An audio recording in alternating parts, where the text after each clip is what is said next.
오늘 보실 하나님의 말씀은 신약성경 로마서입니다. 로마서 3장 23절 말씀 읽겠습니다. 로마서 3장 23절입니다. 우리 다 찾으셨으면 한 목소리로 합독하시겠습니다. 모든 사람이 죄를 범하였음에 하나님의 영광에 이르지 못하더니. 아멘. 오늘은 로마서 3장 23절 말씀을 본문으로 해서 왜 인간은 행복이 없는가 라는 제목으로 말씀을 나누도록 하겠습니다.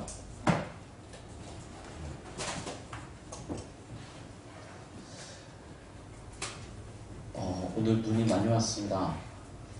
첫 번째 보는 눈 같은데 이렇게 쌓일 정도로 많이 와가지고 보기에는 참 아름다운데 운전을 하기에는 또 멀리서 오신 분들은 굉장히 불편했을 것 같은데요.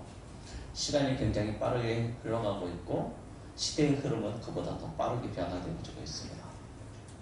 우리는 과거에 비해서 훨씬 발달된 사회를 살아가고 있죠. 문명의 발달은 우리의 삶을 굉장히 풍요롭고 여유롭게 만들어주고 있습니다.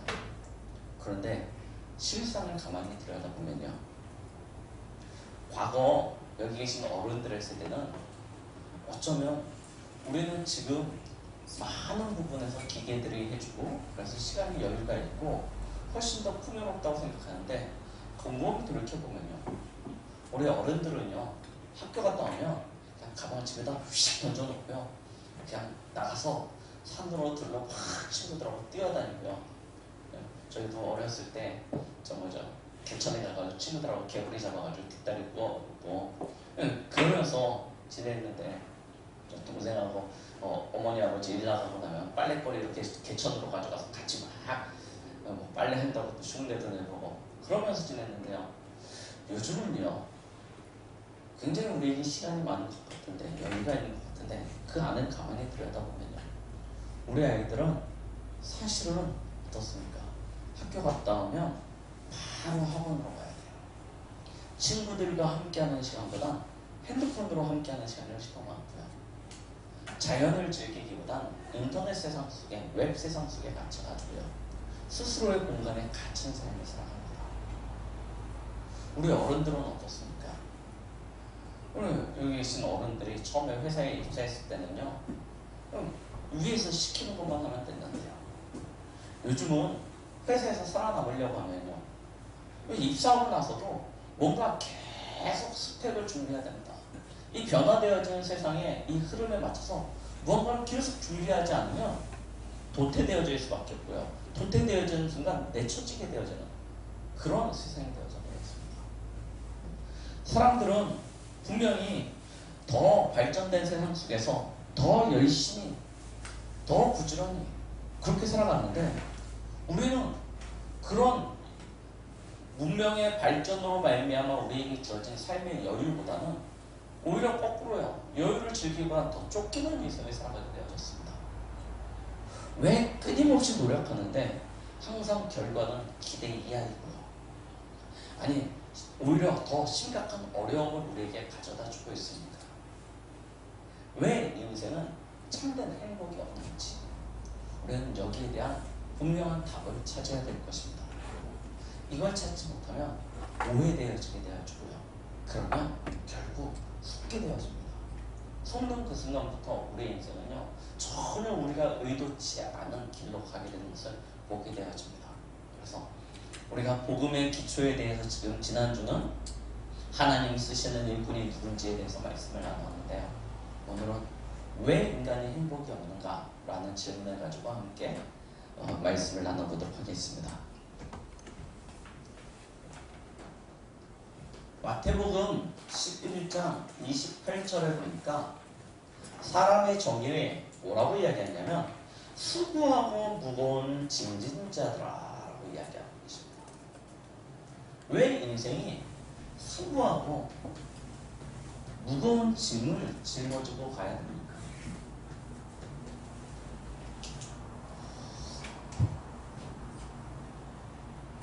아까도 말씀드렸듯이 우리는 과거에 비해서 훨씬 더 많은 노력을 하고 살아가고 있습니다. 노력하는 이유가 무엇입니까? 사실은 행복해지려고 하는 것 같아요.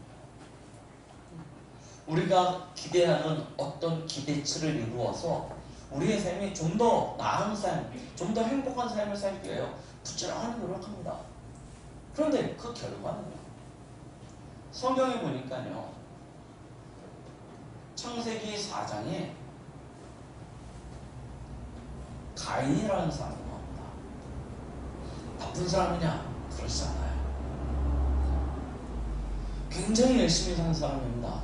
성경에 단 한 구절도 이 사람이 게으렀다, 아니면 굉장히 나태했다, 이런 얘기가 없습니다.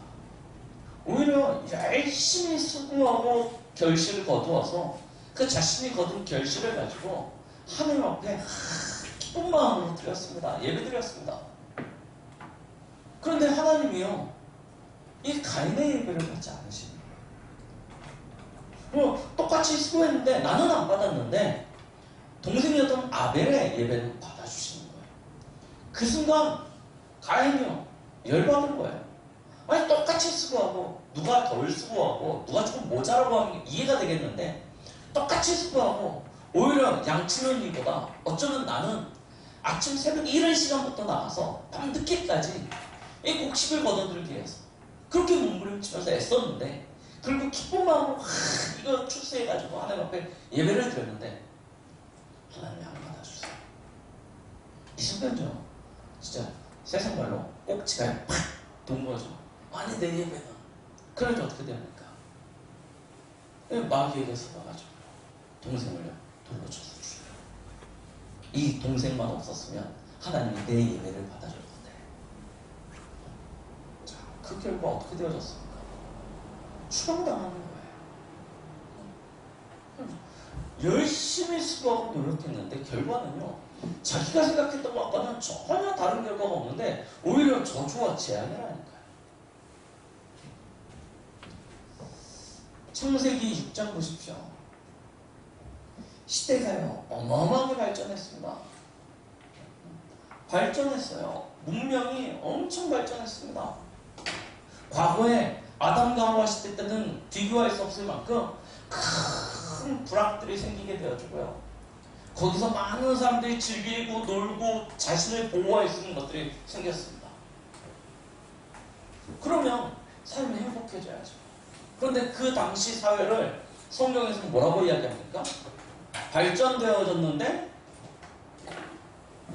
네피림 시대라는 거예요. 세상이 발전되어지고 번성해지면 우리의 삶이 변화되어져서 훨씬 더 좋은 인생, 훨씬 더 가치 있는 인생, 훨씬 더 아름다운 인생이 되어질 것 같은데, 성경의 증거를 보시라니까요. 완전 흑암이야 덮어버린 세상이 되어졌습니다. 이걸 위해서 노력한 건 아니잖아요. 오늘 여기 계신 어른들 열심히 수고하고 노력하면서 직장 다니시고 돈 벌었는데 어느 날 보니까요, 집안에 큰 문제가 났죠. 문제를 맞이하려고 돈 버는 게 아닙니다. 그런데 결과는 전혀 다르게 온다니까요. 왜 그런지요? 창세기 11장입니다. 바벨탑을 쌓죠. 기술이 발전되어졌습니다. 스스로 생각하기를 뭐라고 생각하냐? 우리가 하나님 있는 데까지 다 할 수 있을 것이다 라고 생각할 정도로. 그래서 다시금 하나님이 노아의 홍수처럼 물로 세상을 심판한다 할지라도 우리가 스스로 하나님 있는 곳까지 올라가서 물의 심판에 의하여 우리가 다시는 죽은 그런 일을 겪지 말자 라고 할 만큼요 발전되어진 것입니다. 그런데 어떤 결과가 오게 되어집니까? 오히려요, 하나님이요 그들의 언어를 흩어버려서 온 지면으로 흩어버리는 그런 결과를 맞이하게 되어진 것입니다. 노력했는데, 자, 이런 인간의 수고는요, 성경을 보니까요 결국 어떻게 되어집니까? 큰 7가지 재앙이요. 계속 반복해가지고 찾아오는 거예요. 분명히 승리자로 어마어마한 영광을 받으면서 애굽에 들어갔는데요. 400년 동안요, 애굽의 노예가 되어집니다. 애굽에서 400년 만에 큰 하나님의 은혜와 승리를 거두면서요, 애굽에서 출애굽을 해서 가나안 땅에 어마어마한 승리를 거두고 그 땅을 차지했습니다. 그러면 끝나는 줄 알았어요.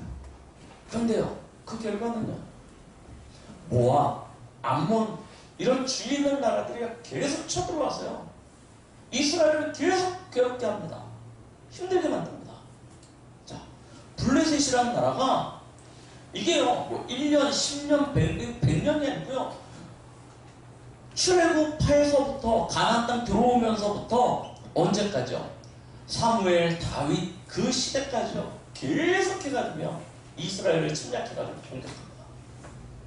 자, 그러고 나면 괜찮을 줄 알았는데 옆에 또 아람이라는 나라가 탁탁 노려보고 있다가 또 쳐들어와요.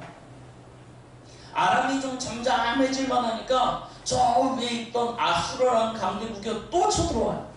그때 북이스라엘이 멸망당하지 않습니까? 자, 그러고 남다가요, 겨우 나라를 지켰어요. 이제 안심하겠다 싶은데 저 밑에서요, 바벨론이 쳐들어와요. 그 바벨론의 침략에서 남유다가 멸망당합니다. 70년 동안 바벨론의 포로가 되었죠. 그 고레스에 의해서 겨우 돌아왔습니다. 돌아와 이제 예루살렘 재건하고 이제 막 성전을 쌓고, 야 이제 살만하겠다는데 누가 와요? 로마가 또 쳐들어옵니다. 아예 그때는 멸망이에요. 아니 누가 그랬냐? 성경에 기록되어져 있다니까요. 이 성경의 대상이 누구냐면 이스라엘 사람들 아닙니까? 하나님의 택함 받은 이죠. 아브라함의 후손. 그런데 보십시오, 반복되어지는 재앙이라니까요. 왜 그런지 정확히 하셔야 됩니다. 이것이 성경의 이야기입니까? 아닙니다. 우리의 역사를 보시라니까요. 인류의 역사를 통해서 보십시오. 아니 이렇게 발전되어졌는데 계속되고 있다니까요. 뭐가요? 전쟁,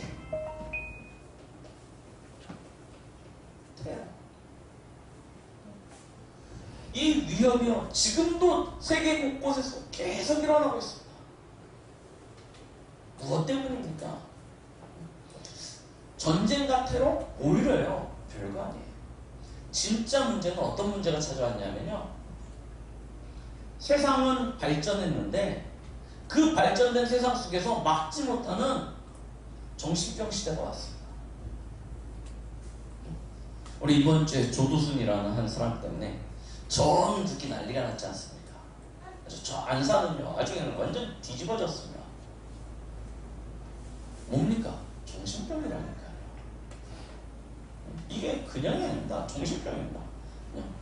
지금 사실은 우리 후대들이 성공하기 위하여 행복해지려고 학원으로 열심히 쫓아다니고, 그렇죠? 열심히 공부하는 사이에 친구들 인간과의 관계 단절되어지고, 오히려 사이버라는 이 세계 속에 빠져가지고 사는 그 사이에 우리 애들은 완전 개인주의로 흘러가고 있습니다. 거기서 만들어지고 있는 심각한 문제가 있는데 그게 뭐냐면 정신병이에요. 중독 시대가 되어졌다니까요. 어려서부터 중독에 빠지는 시대가 되어졌습니다.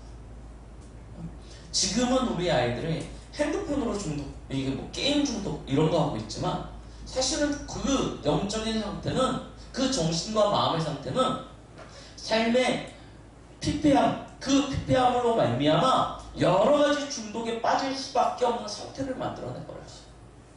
그래서 과거에 비해서 훨씬 더 중독에 빠지기 쉬운 상황. 자, 우리나라 지금 자살률 보시죠. 우리 랩런트들이 그렇게 부모님들의 그 도움을 받으면서 행복해지려고, 성공하려고 노력하는데 전 세계에서 청소년 행복도 꼴등. 꼴등입니다. 예, 결국 어떻게 되냐? 급증하는 자살률이 대변해주고 있다니까요. 다 어디서 문제냐? 여기서요. 그리고 지금 눈에 보이게 오는 질병 시대죠.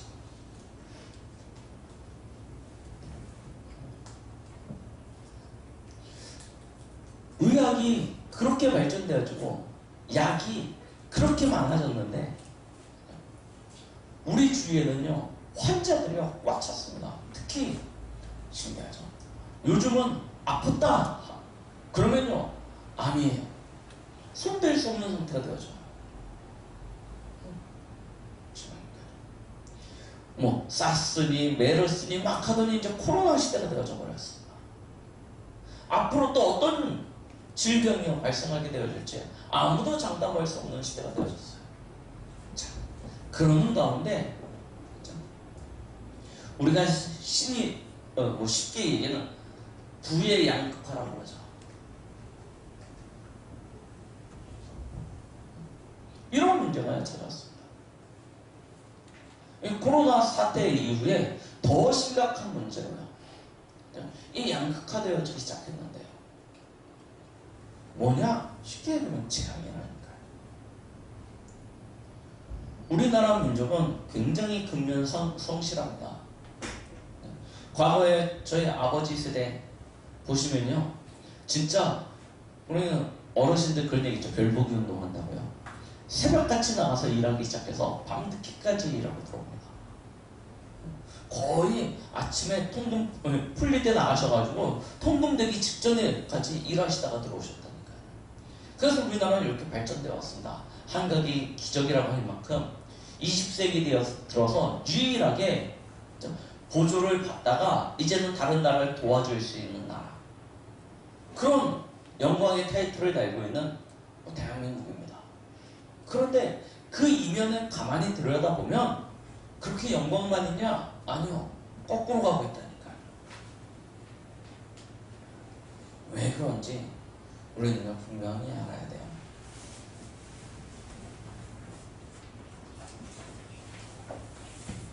왜 인간은 행복이 없습니까? 아무도 여기에 대해서 올바른 답을 주고 계시지 못해요. 세상에 똑똑한 박사들, 학자들, 많은 종교가 가지고 있는 경전 다 동일합니다. 이 부분에 대한 정확한 답을 주고 있지 못하는 거예요. 그런데 유일하게 성경은 이야기하고 있습니다. 무엇을 가르쳐주고 있냐면 왜 인간이 행복이 없냐? 이 근원적인 부분에 대한 답을 주고 있는 거예요.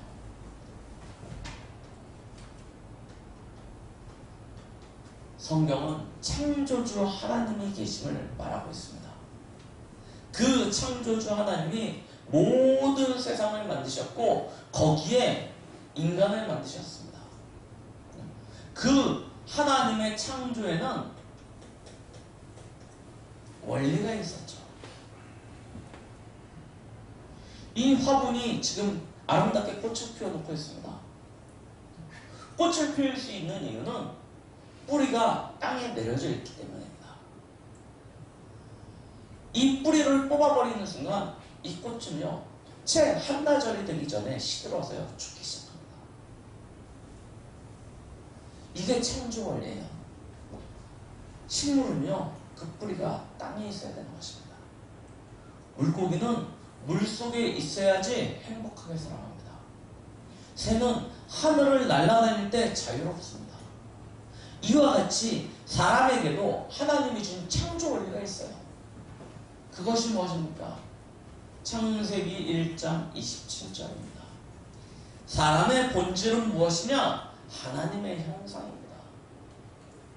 하나님의 형상이라는 것은 하나님과 같은 영적인 존재로 창조되어졌고 영원한 존재로 창조되어졌고 하나님의 그 성품을 본받아서 지혜롭고 정의롭고 사랑하는 존재로 하나님께서 인간을 창조하신 것입니다.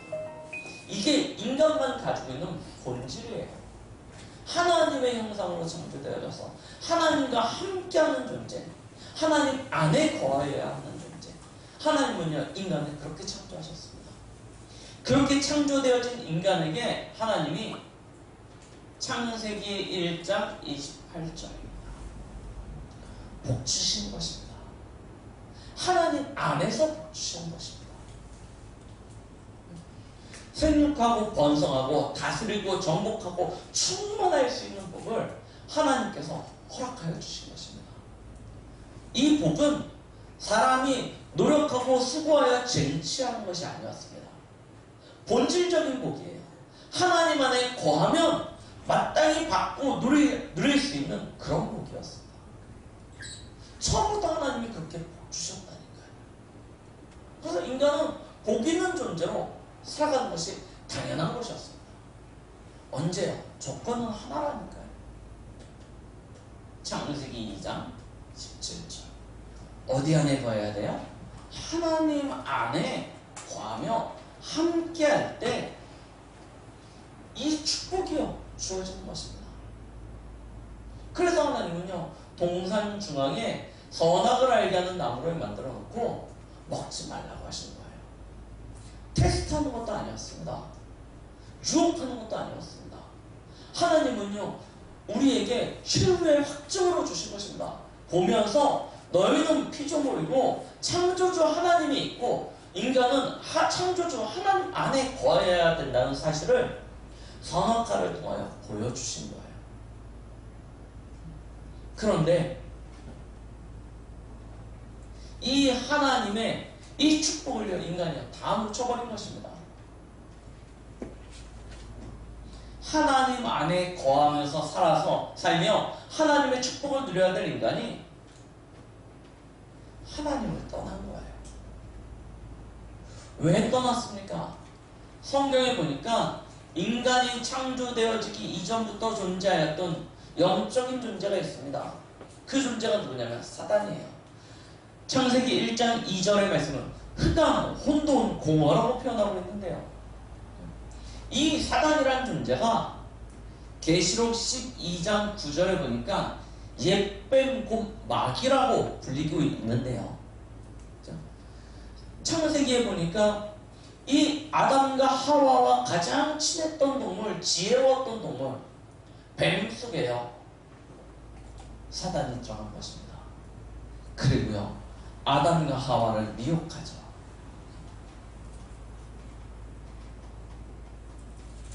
창세기 3장 4절 5절을 보니까 아담과 하와를 미혹합니다.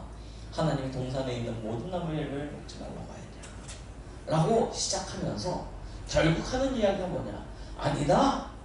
네가 선악을 알게 하는 나무의 열매를 따보면 네 눈이 밝아져서 하나님과 같이 되어 선악을 구별하게 되어질 줄 하나님이 아시고 너에게 먹지 말라고 했다. 거짓말입니까? 거짓말이 아닙니다. 실제로요, 사실이었다니까요. 그거 따먹으니까 어떻게 됩니까? 당장 알아는 내가 잘못했다. 우리 인간에게 하나님의 말씀의 기준이 아니고 내가 기준이 되어지는 그런 시작이 되어진 것입니다.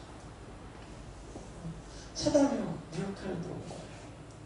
우리는 굉장히 주의해야 됩니다. 사단이요, 누구를 통해서 우리를 미혹하고 유혹합니까? 사실은 나와 전혀 상관없는 사람은요, 내가 미혹당할 일이 없어요. 그런데 가장 가까이 있었고 가장 지혜롭고 내가 의지하고 대화가 되어질 만한 그 존재, 사단은요, 뱀을 이용했습니다. 우리 주위에서 나를 누가 가장 많이 미혹합니까? 누가 나를 가장 많이 불신앙 가운데 빠뜨리게 되어집니까? 사실은 가까이 있는 사람이에요. 항상 우리는요, 말에 대해서 경각심을 가지고 있어야 됩니다. 내가 하고 있는 이 말이 저 사람에게 믿음으로 전달되어질지 불신앙으로 전달되어질지 우리는 항상 생각해야 됩니다. 그리고 다른 사람이 내게 말을 할 때 옳은 말이고 합리적인 말이고 굉장히 사실적인 말일지 모르지만 그것이 과연 하나님의 말씀의 기준이 되어져서 믿음으로 전달되어지는 것인지 아니면 이 사람의 생각이 섞여져서 불신앙이 전달되고 있는 것인지 라는 부분은 굉장히 우리는 주의 깊게 살펴볼 수 있는 지혜가 있어야 됩니다. 그래야 속지 않아요. 사단은 저와 여러분들을 너무나 잘 알고 있습니다. 그래서 항상 가장 가까운 데서 우리를 미혹하여 들어가요. 거기에 아담과 하와가 빠진 것입니다. 그래서 선악을 알게 하는 나무를 보니 전에는 한 번도 그 나무를 보면서 야 저거 먹어야겠다라는 생각이 안 들었어요. 그런데 미혹당하고 사단의 말을 듣고 나서 보니까 어때요? 먹음직도 하고 보암직도 하고 지혜롭게 하는 건 탐스럽기도 한 나무인지라 이 열매를 따먹게 되어진 것입니다. 창세기 3장 별 생각 없었습니다. 그냥 그렇게 보이니까 자연스럽게 손이 가죠. 따서요. 하와가 먹고 그 나머지를요 자기도 먹어봐 하고 아담에게 준 것입니다. 아담도요 아무 생각 없이 그냥 주니까 먹었습니다. 그런데 그게 뭐가 돼요? 로마서 3장 23절 죄가 되어진 것입니다. 모든 사람이 죄 가운데 빠지는 일이 되어졌어요. 아담은요 잠시 놓쳐버렸습니다. 잠깐 잊어버렸습니다. 하나님과의 약속이라는 사실을, 하나님의 말씀이라는 사실을.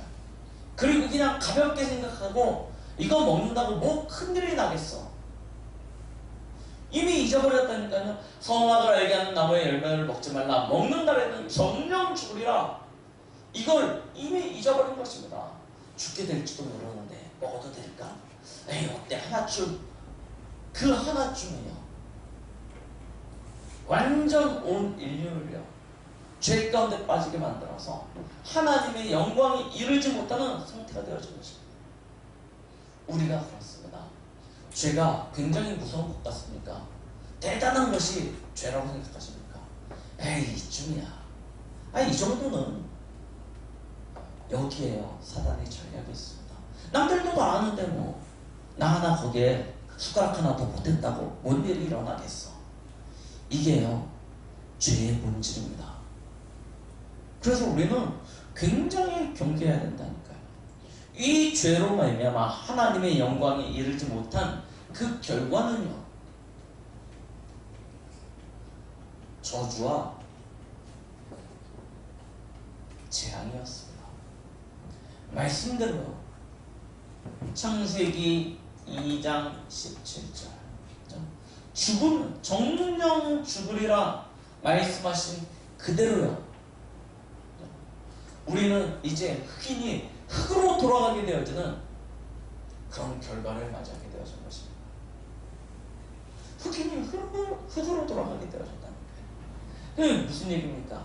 창세기 3장 16절로 20절에 나타난 하나님의 진노 아닙니까? 남자는 종일토록 수고해야지, 땀을 흘려야지 먹고 살 수 있고요. 여자는 해산의 고통을 겪게 되어지고요. 그때부터 남자와 여자는 동등한 존재, 내 뼈 중에 뼈요 살 중에 살이요 동등한 존재가 아니고요 주종의 관계로 바뀌어지기 시작합니다. 지금 어떻게 보면 사람들이 지금 시대가 뭐 페미니즘 시대 해가지고 여성운동 막 일어나고 있는데요. 이게 어떻게 보면 성경적이에요. 사실은요. 남성과 여성이 어떻게 위아래가 있습니까? 그럴 수 없습니다. 하나인 것이 동등한 자격인 것은 분명합니다. 근데 그 원리, 그 방법을 인권운동이라는 것을 통해서 사람의 수준으로 만들어내다 보니까 많은 문제들이 발생하고 있는데요. 위아래 관계가 절대 아니었습니다. 그런데 위아래 관계가 되어졌어요. 하나님 떠난 그 결과. 거기에 땅은 저주를 받아서. 보십시오. 이거는요 어마어마한 저주와 재앙과 진노가 되어진 것입니다. 그런데 이거는 별거 아니었어요. 그럴 수 있습니다. 그런데 이거보다 더 큰 불행이 남아있었죠. 그것이 무엇입니까? 아무도 몰라요. 아무도 못 보고 있어요. 그런데 진짜 불행이 남아있었습니다. 그게 무엇입니까? 요한복음 8장 44절이에요. 너희 하는 악입니다. 하나님 떠난 인생을요 마귀가요 빼앗아버린 거예요. 자기 것으로 만들어버렸어요. 눈에 보이지 않기 때문에 아무도 그렇다라고 생각하지 못했어요. 그런데 결과는요 가장 비참한 결과가 되어진 것입니다. 자, 마귀 자녀 되니까요 어떻게 되어집니까? 지금 우리가 살아가고 있는 이 시대, 우리의 후대의 시대 점점 더 심각해질 텐데요. 희망이 없어지는 시대, 사라진 시대. 우리는 이런 시대를 살아가게 되는 것입니다.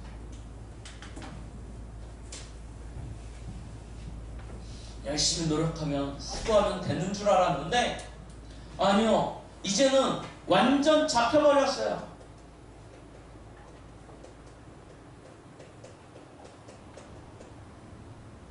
인생이 잡혀버렸다니까요. 아니 갇혀버렸습니다.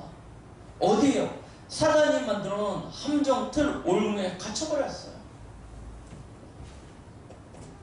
이제 신분이 요한복음 8장 44절 마귀 자녀라니까요. 그럼요, 마귀가 만들어놓은 그 운명의 팔자에서 빠져나올 수 없게 되어진 것입니다. 나는 내 인생의 주인이 되어서 멋지게 내 미래를 계획할 거야 라고 하는데요, 결국 어떻게 되어지냐? 마귀 섬기는 거예요. 우상 섬기게 되는 거예요. 마귀의 종로로 타게 되어집니다. 그리고 그 결과는 출애굽기 20장 4절로 5절 아비로부터 아들에게까지 이르는 3, 4대 저주와 재앙이 그치지 않고 오게 되는 것입니다.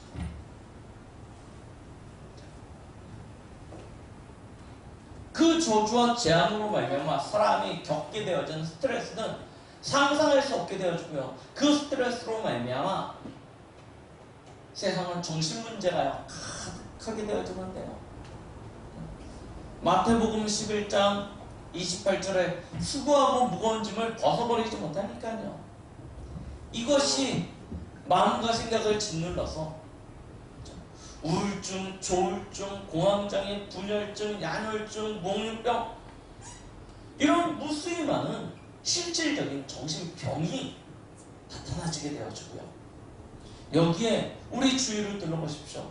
귀신 들리는 사람 가득하고 있습니다. 나 귀신 들렸어요 라고 아이에게 표시되고 있잖아요. 깃발 꽂아가지고 가득 차버렸다니까요. 정신문제. 이러한 정신적인 문제는 실제로요 우리의 삶에 직격으로 찾아왔어요. 삶의 문제를 만들어내는 것 아닙니까? 육신 문제. 마귀에게 눌리니까요 기쁨도 없습니다.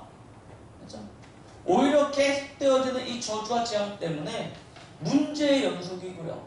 그러다가 오면 질병에 갇히고요. 그것을 뚫고 나갈 수 있는 어떤 돌파구도 보이지 않고요. 완전 갇혀버린 인생. 그렇게 살다가 죽으면 끝나는 줄 알았는데 죽음 이후에는 또 다른 문제가 있는데 이 문제는 우리가 이 땅에 사는 날처럼 80년, 100년 후에 끝나는 문제가 아니고요. 누가복음 16장 19절로 31절 영원한 지옥이요 우리 앞에 펼쳐지는 것입니다. 영원한 저주와 재앙이죠. 그 문제가 우리의 자녀들에게 그대로 되물림되는 것입니다.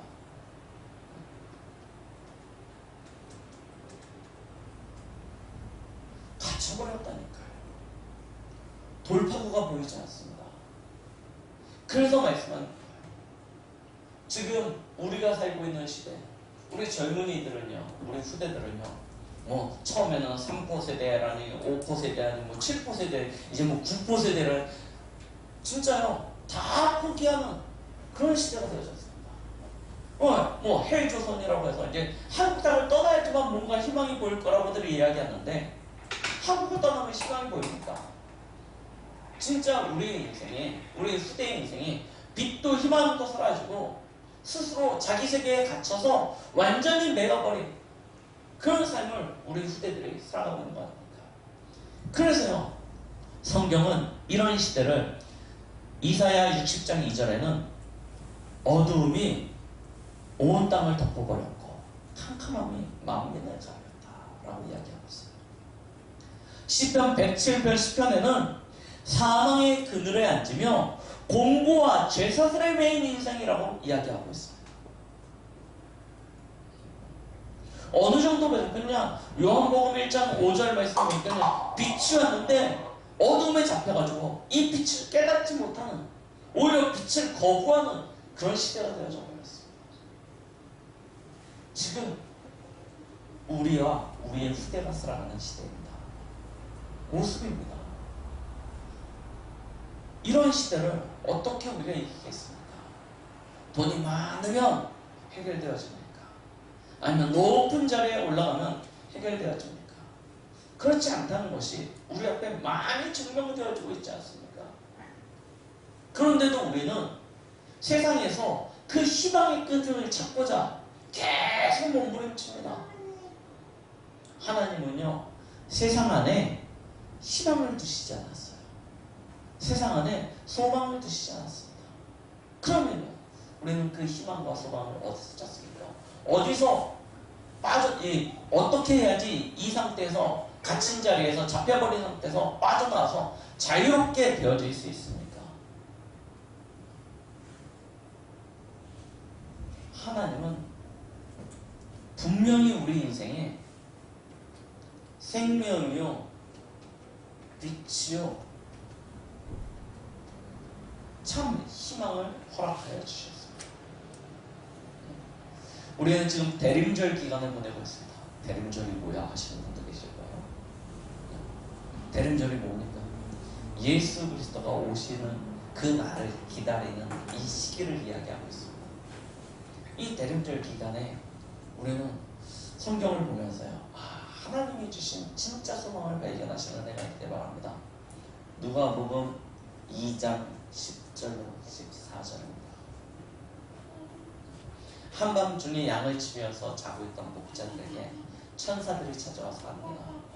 온 땅의 빛을 큰 기쁨의 소식을 너희에게 주더라. 오늘날 다윗의 동네에 너희를 위해 한 아기가 나셨는데 그가 누구냐? 바로 그리스도 주시니라 말씀하고 있습니다.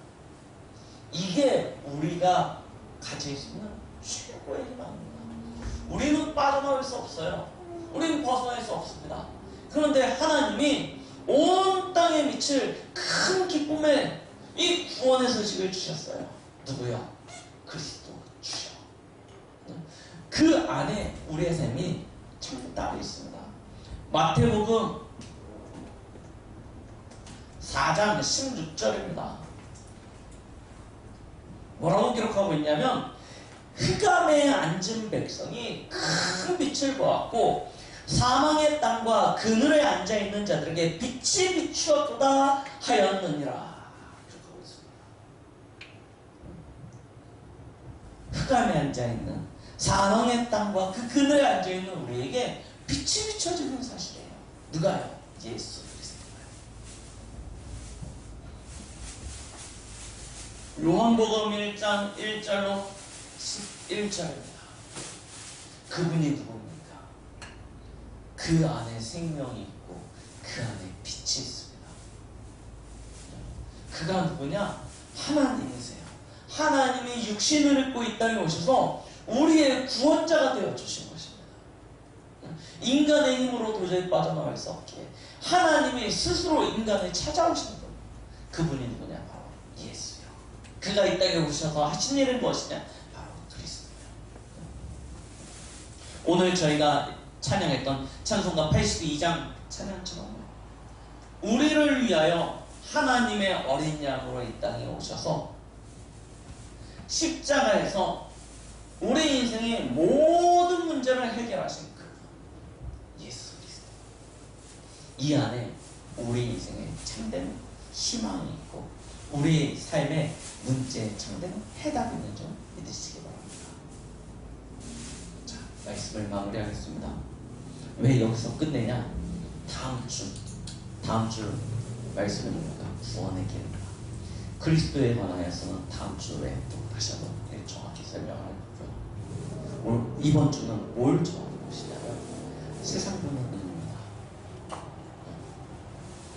세상과 나를 정확히 봐야지 거기에 대한 분명한 해답을 가질 수 있습니다. 교회 프린터가 지금 고장나 있어요. 그제 어제 열심히 막 저에서 지난주 월요일부터 막 본사에 저 전화 구입자가 전화해가지고 어떻게 해야 되냐, 뭐 석션 주사를 해가지고 공기를 빼야 된대요. 석션 주사를 해가지고 3일을 뺐습니다. 안 빠져요. 안 빠져가지고 그냥 신경질 나가지고 막 하고 있는데 왜 안 빠졌냐? 기계 이 앞에 있는 그 잉크통이 문제가 아니었고요. 호수가 이만큼 찢어졌어요. 그걸 못 봤어요. 그리고 아무리 공기를 빼뇨, 그 호수 찢어진데 구멍난 대로 계속 공기가 들어오니까 안 되는 거예요. 그래서 어저께 막 하다가 막 짜증나가지고 막 보다가 보니까 발견되어진 거예요. 그걸 저거 잘라내고 여기 꼈거든요. 금방 야, 내가 뭔 짓을 해? 3일 동안 뭐 했나 싶더라고요. 그러고 난 다음에 딱 꼈는데요. 또 한대요. 왜 안 되지 하고 봤더니 앞에 칩이 어디로 도망갔어요. 분명히 있었거든요. 어디 도망가 못 찾겠어요. 결국 이제 제가 전화해가지고 부품을 공급을 다시 받아야 될 것 같은데요. 우리가 아무리 노력하고 우리 인생을 변화시키고 고쳐보려고 애써도요, 정확한 원인을 파악하지 못하면요, 괜히 땀 빼고 신경질 나고 막 마음 상하고 그런다니까요. 막 부시부시고 그 상태가 되어진다니까요. 그런데 원인을 정확히 보면요, 별거 아니에요. 우리의 인생 마찬가지입니다. 세상 문제 마찬가지입니다. 막 크고 대단하고 복잡하고 다양한 것 같죠? 하나입니다. 뭐예요? 여기서 문제예요. 하나님 떠나서 문제. 이걸 볼 수 있는 눈이 있어야 돼요. 그래야 여러분들이 현장에서 일어나는 모든 일을 바르게 진단할 수 있습니다. 여러분들 주위에 저 인간 왜 저래가 아니고 바르게 진단할 수 있다니까요. 그래야 뭐하게 됩니까? 살릴 수 있게 되는 것입니다. 이 땅에 많은 것이 필요한 것 같지만 한 가지가 없어서 온 문제이기에 그 한 가지만 채워주면 모든 것이 회복되어집니다. 우리는 성탄의 주간을 앞두면서요, 진짜 왜 예수가 그리스도가 되셔야 되는지 이 부분에 대한 분명한 답을 찾는 그런 은혜가 있기를 예수 그리스도 이름으로 축원드리겠습니다. 기도합니다. 하나님 아버지 감사드립니다.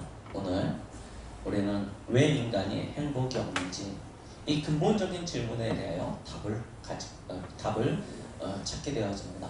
하나님, 오늘 말씀을 통하여 나를 정확히 보게 하시고 세상을 정확히 보게 하시고 문제를 정확히 보게 하시고 거기에 대한 올바른 답을 가질 수 있는 우리 성도들 되도록 축복하여 주시옵소서. 예수 그리스도 이름으로 기도드렸습니다. 아멘.